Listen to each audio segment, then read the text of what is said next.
Bem, não sei a sua Bíblia, mas a minha vive assim, nessa bagunça.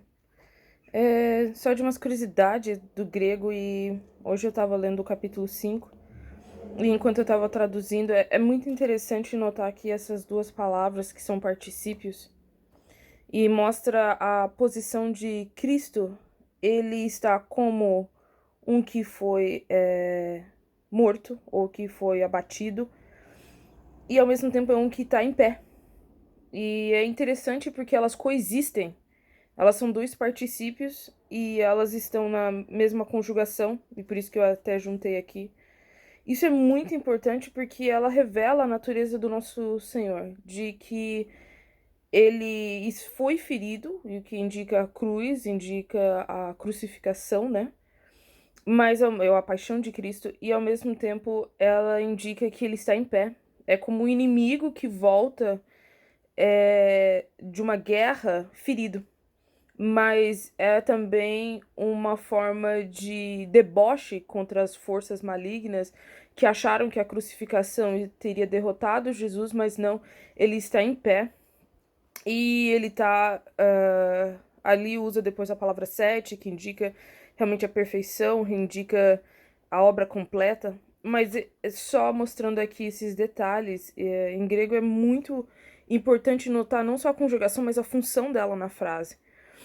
E aqui também um pouco hoje eu tava olhando os ativos, eu lembrei de uma dificuldade de uma tradução que está em 1 Pedro 4,16, sobre a questão do sofrimento e como ela nos santifica.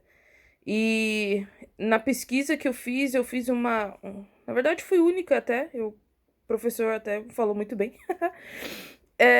de traçar que esse N2 aqui geralmente ele só aparece com dativo. Uma das traduções que nós temos mais antigas usava ela da forma correta, a forma atualizada mudou para um genitivo e isso causou confusão. E parece que a tradução mais fidedigna é usar aí em 1 Pedro 4,16 uma série de dativos. Mas isso é outra história. Só queria apontar desses detalhes do grego, que eu sempre falo que eu adoro falar, ver e estudar. E por exemplo, uma curiosidade para quem não sabia, o grego nunca tá em ordem. Foi o que às vezes me faz gostar mais do hebraico. É, aqui essa frase aqui começa, a gente sempre tem que procurar o verbo, mas o restante da frase ela vai estar aqui, aí ela continua aqui, aí depois ela volta para cá. E tem uma série de regras do quanto é isso, do que acontece. Por exemplo, isso aqui é um infinitivo, não deixa de ser um verbo, mas ele não tá regendo a frase. O verbo principal aqui tem que estar no modo indicativo aqui, que a gente acha. E isso é importante quando a gente está lendo a Bíblia, a questão de ordem, a questão de saber o posicionamento. Sério, grandes heresias nasceram em falta de colocar as coisas no devido lugar. E também de regras gramaticais, que seria bastante o que acontece em 1 João, desculpe, em João 1, entre os testemunhos de Jeová. Mas é tão bonito de ver que Cristo comprou com seu sangue, de cada tribo, de cada glossa, que se você lembra da palavra glossário, de cada nação, de cada povo, etnia, povo, ou peoples, né, povos, com seu sangue. E para quê? Para fazer para Deus, nosso Deus, né? Reis. E ali mostram sacerdotes, que é a palavra priests, para o seu reino, né? Sobre a terra, o seu reinado sobre a terra. Eu acho isso muito bonito porque às vezes nós esquecemos que nós somos reis e sacerdotes no como no templo do Senhor, se assim por dizer.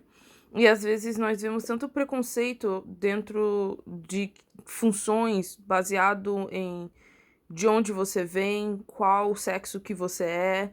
E a palavra é muito clara de que Deus nos fez reis e sacerdotes para reinar. Ele não colocou uma classificação de homem fica aqui, mulher fica ali ou criança fica aqui.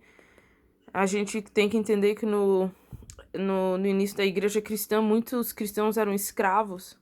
E esses escravos e essas mulheres e crianças eram o grupo principal da igreja no início da era cristã. E Deus tá falando aqui de que eles reinarão com ele. Por quê? Porque Cristo é o que morreu por eles e comprou com seu sangue. Aqui. Só umas curiosidades de grego.